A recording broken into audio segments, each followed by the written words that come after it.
খতমে তারাবির জন্য 2 জন হাফেজ নিয়োগ দেওয়া হবে কেন্দ্রীয় মসজিদে।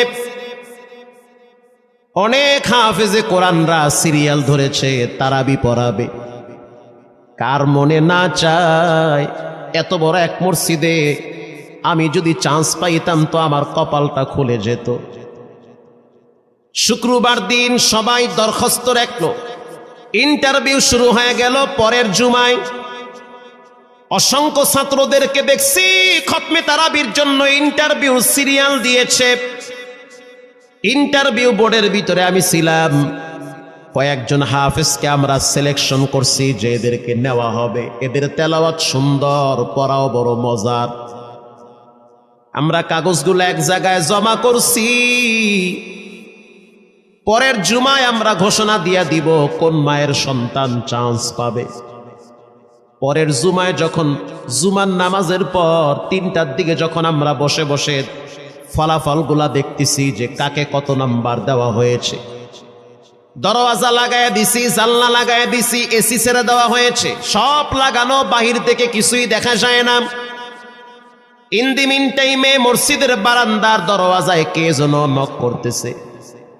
খাদেম সাহেব আস্তে করে জালনা খুইলা উকি মাইরা দেখতেছে যে 2টা ছোট বাচ্চা বাহিরে দাঁড়িয়ে আছে, একেবারে অল্প বয়স।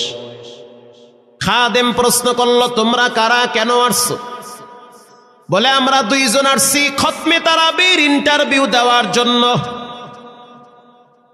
খাদেম সাহেব একবার পায়ের দিকে তাকায়, আবার জামার দিকে তাকায়, কারণ কথার সাথে বাহ্যিক সুরত মিলে না।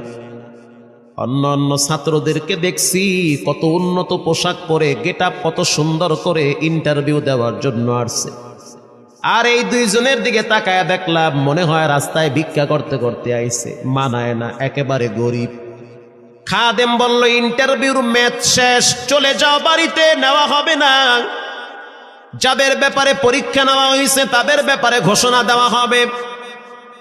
বাচ্চা 2টা নাসর বান্দা বলতে আছে, আমাদের তো টাকা নাই যে আমরা ভাড়া দিয়ে এখানে আসব। বাবায় বড় কষ্ট করে 2-4টা টাকা জমা কইরা পকেটে দিয়া পাঠায় দিছে, এজন্য আসতে দেরি হয়েছে। খাদেমের বড় মায়া লাগছে, কারণ খাদেমও গরিবের সন্তান। ভিতরে গিয়া মুয়াজ্জিম সাহেবের বলতে আছে, ও ভাই, বাহিরে 2টা বাচ্চা দাঁড়ায় আছে, ওরা নাকি হাফেজে কোরআন, কিন্তু দেখলে তো মানায় না। মুয়াজ্জিম সাহেব ধমক দিয়া বলতে আছে, কোনো সুযোগ নাই, তাড়ায়া দাও। খাদেম গিয়া ইমামের কানে কানে বলতে আছে, হুজুর, বাহিরে 2টা বাচ্চা দাঁড়িয়ে আছে, চেহারার ভিতরে এত মায়া, কিন্তু বাহ্যিক সুরত মিলে না, ওরা নাকি কোরআনের হাফেজ। পাশেই তো রহমানিয়ার মুহাদ্দিস সাহেব বসা আছে, তিনি বলতে আছে, কি ব্যাপার, ফিস ফিস করে আপনি কি বলতেছেন? বলে, হুজুর, বাহিরে 2টা বাচ্চা দাঁড়িয়ে আছে, তারা খতমে তারাবির ইন্টারভিউ দিতে চায়। মুহাদ্দিস সাহেব বলল, কোনো কথা নাই, আল্লাহর ঘরের দরওয়াজা খুলে দাও, এখানে কোনো পার্সিয়ালিটি চলবে না। আল্লাহর ঘরের দরওয়াজা সবার জন্য খুলে দেওয়া হবে, আসতে দাও, ভিতরে বসতে দাও। যদিও ওদেরকে দেখতে মানায় না, বংশগত তেমন মর্যাদা নাই, ভিতরে আল্লাহর কোরআন থাকার কারণে আমাদের উপরে ওয়াজিব হয়ে গেছে তাদেরকে সম্মান করা। কোন দিক থেকে মানায় না, কিন্তু ভিতরে আল্লাহর কোরআন আছে, এজন্য তাদের মর্যাদা অনেক বেশি। এবার বাচ্চা 2টা বাহিরে উজুখানায় গিয়া সুন্দর করে উজু বানাইল। উজু বানাইয়া ভিতরে ঢুইকা আমি তাকায় দেখতেছি লঙ্গির এক মাথা নিচে আর এক মাথা উপরে, এতটাই ভয়াবহ অবস্থা। কিন্তু আজীব দৃশ্য, 2 জনের চেহারা একই রকম লাগে। 2 জনের চেহারা একই রকম লাগে, কে বড় কে ছোট বোঝা বড় কঠিন হয়ে গেছে। মুসলমান ভাইরা আমার, ইমাম সাহেব প্রশ্ন করলো, তোমরা 2 জনের বাড়ি কোথায়? বলে, আমরা নারায়ণগঞ্জে ভাড়া থাকি। বাড়ি কোথায়? বলে, আমাদের বাড়ি কুড়িগ্রামে। কুড়িগ্রাম থেকে ঢাকায় কেমনে আসছো? বলে, বাবায় ঢাকায় নিয়ে আসছে। কয় মাসে কোরআন শরীফ খতম করেছ? বলে, আমরা 2 জনে 11 মাসে 30 পারা কোরআন খতম করেছি। ইমাম সাহেব একবার চেহারার দিকে তাকায় আর একবার পায়ের দিকে তাকায়। স্থানীয় গণ্যমান্য অনেক ব্যক্তিরা তাকায় আছে এদের দিকে। ইমাম সাহেব বলতে আছে, বাবা তারাবির ইন্টারভিউ শেষ হয়ে গেছে, বাড়ি চলে যাও। যেটা একটু দেখতে ছোট, ও চোখের পানি দেখলাম টিস্যু দিয়া মুছতেছে। কেন কাঁদতেছো? বলে আমরা গরিব, তার জন্য মনে হয় আমাদেরকে তাড়ায়া দিতেছেন। আমরা জানতাম না ইন্টারভিউ তাড়াতাড়ি শেষ হয়ে যাবে, আসতে দেরি হয়েছে কারণ আমাদের তো ভাড়া টাকা ছিল না, বাবায় কষ্ট করে কিছু টাকা দিয়েছে, সেটা দিয়ে এখানে আসছি।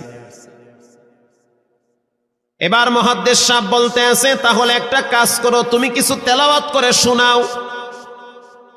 দুইজনেই উত্তর দিল যে আমরা তেলাওয়াত করলে তো আর নিবেন না, আপনারা প্রশ্ন করেন, আমরা দুইজনে উত্তর দিব। আমি তো আশ্চর্য হয়ে গেলাম, জীবনে কত হাফেজ দেখছি, এরকম হাফেজ দেখি নাই। প্রশ্ন করবেন, আমি উত্তর দিব। বুঝতে পারলাম ভিতরের খবর কেউ না জানলেও একজন জানেন, তিনি হলেন কে? মুহাদ্দিস সাহেব বলতে আছে, বাবা প্রশ্ন করব ঠিক আছে, তোমাদের মন মতো একটু তেলাওয়াত কইরা শোনাও। তেলাওয়াত যদি মানসম্মত হয় তাহলে ইন্টারভিউ নিব, যদি না হয় তাহলে ছাঁটাই করে দিব। এবার ছোট যেটা সেটা তেলাওয়াত শুরু করলো সূরা তাহা থেকে। তাহা মা আনজালনা আলাইকাল কুরআনা লিতাশকা। এত সুন্দর পড়া মনে হইতে আছে, আসমান থেকে কোরআন নাজিল হইতেছে। এত সুন্দর পড়া, কত রঙের ঢঙের পড়া শুনলাম, এই পড়া কোনোদিন শুনি নাই। আমি তাকায় দেখলাম স্থানীয় টিউনো সাহেবের চোখের পানি বায়া বায়া পড়তেছি। ইশারা দিতে আছে আরো তেলাওয়াত করতে বলেন। এই পড়া তো শুনলে আমার দিলের ময়লাগুলা কাটে। আল্লাহর ঘরে যখন গেছি, বাইতুল্লাহ ফজরের টাইমে ইমাম সাহেব তেলাওয়াত করলে যেমন মনে হয়, মনে হইতে আছে ওই কোরআনের আওয়াজটা এখন এই মসজিদে বাজতেছে। ছোট বাচ্চাটা তেলাওয়াত করলো, বড় সন্তানটাও তেলাওয়াত করলো। এবার যারা হাফেজ সাহেব ছিল তারা প্রশ্ন শুরু করলো। যেখান থেকে প্রশ্ন করে পৃষ্ঠা ঠেকায়া দেয়, একটা জায়গায়ও আটকাইতে পারে না। এমনকি বাচ্চা দুইটা এটাও বলেছে, যদি আপনাদের যদি ধৈর্য থাকে তো আমরা দুইজনে পুরা 30 পারা এখানে এক দাঁড়ানে পড়ায়া দিব। আশা করি একটাও বাঁচবে না। এত সুন্দর পড়াশোনার পরে মোতাওয়াল্লি সাহেব বলল, সব বাদ, আমার কাছে এই দুইজনই পছন্দ হয়েছে।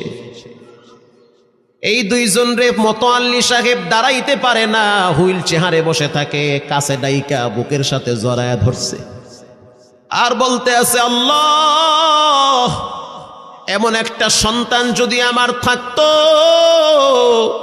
জীবনটা ধন্য হয়ে যেত। আমার মৃত্যুর পরে একটু হইল তেরা কোরআন তেলাওয়াত করতে পারত। নিয়োগ হয়ে গেল, তারাবি শুরু হয়ে গেছে। মোহাম্মদপুর থানায় গিয়ে খবর নিয়ে দেখেন অনেক পুলিশরা এই বাচ্চার পিছনে দাঁড়ায় দাঁড়ায় নামাজ পড়ে চোখের পানি ছেড়ে কেঁদেছে। শুধু তাই নয়, অনেক হিন্দু মহিলারা পর্যন্ত রাস্তায় হাঁটার সময় তেলাওয়াতের আওয়াজে দাঁড়ায় দাঁড়ায় কোরআন শ্রবণ করেছে। শুধু তাই নয়, অনেক বড় বড় ডাকাত, মাস্তান, সন্ত্রাস, কিশোর গ্যাংয়েরা পর্যন্ত দাঁড়ায় দাঁড়ায় কোরআনের আওয়াজ শুনেছে। 17ই রমজান দেশে বদর দিবস, হাজার হাজার মুসল্লি দাঁড়িয়ে আছি। ইমাম সাহেব জানে না যে এরা দুইজনে আপন মায়ের পেটের ভাই হয়, এটা ইমামের জানা নাই। দুইজনে তারাবি চলতে আছে, চমৎকার পড়া, পিছনে শত শত মাওলানা মুফতি দাঁড়ায় থাকে। মনে হইতেছে তেলাওয়াতের আওয়াজে আর এক জগতে হারিয়ে যায়, এত সুন্দর পড়া। তারাবি শেষ হয়ে গেল, মুসাফা শুরু হয়ে গেল। বাচ্চা দুইটারে কেউ বুকের সাথে জড়ায়, কেউ কপালে চুমা দেয়, বলে আল্লাহর কোরআনকে চুমা দেই। হাজার হাজার মানুষ যখন আস্তে আস্তে নামাজ শেষ করে চলে গেল, একেবারে মসজিদের পিছনে বারান্দার পরে আরো একটা বারান্দা থাকে, ওই বারান্দায় এক লোক বসে বসে গামছা দিয়া চোখের পানি মুছতেছে। কিছুক্ষণ পরে লোকটা দেওয়ালের সাথে কপালটা ঠেকায় দিয়া একেবারে অস্থির হয়ে গেল। মনে হচ্ছে তার ভিতরে কাঁপুনি শুরু হয়ে গেছে। কিছু মুসল্লি গিয়া প্রশ্ন করলো, কি হয়েছে আপনার? বলে আমার কিছুই হয় নাই। টাকা লাগবে? বলে না, টাকা লাগবে না। তাহলে আপনি কেন এখানে কাঁদতেছেন? বলে আমি এমনি কাঁদতেছি, এটা কষ্টের কান্না না, এটা খুশির কান্না। এটা কষ্টের কান্না না, এটা খুশির কান্না, আনন্দর কান্না। আল বুকা মিনাল ফারাহ। অতি সুখে মানুষ কখনো কখনো কেঁদে দেয়, চোখের পানি ছেড়ে দেয়। ইমাম সাহেব বলল, পিছনে কে? লোকটা তাকে সামনে নিয়ে আসে। এবার লোকটাকে যখন কিছু দূর সামনে আনা হইল, ওই বাচ্চা দুইটা মসজিদের ভিতর থেকে দৌড় মাইরা গিয়া বলতে আছে, এই লোকটা আমার আব্বা, ইনি আমার আব্বা হয়। ধমক দিবেন না, রাগ করবেন না। আমার আব্বা ঢাকা শহরে রিক্সা চালায়। রিক্সা চালায় চালায় আমাদের দুইটা ভাইরে কোরআনের হাফেজ বানাইছে।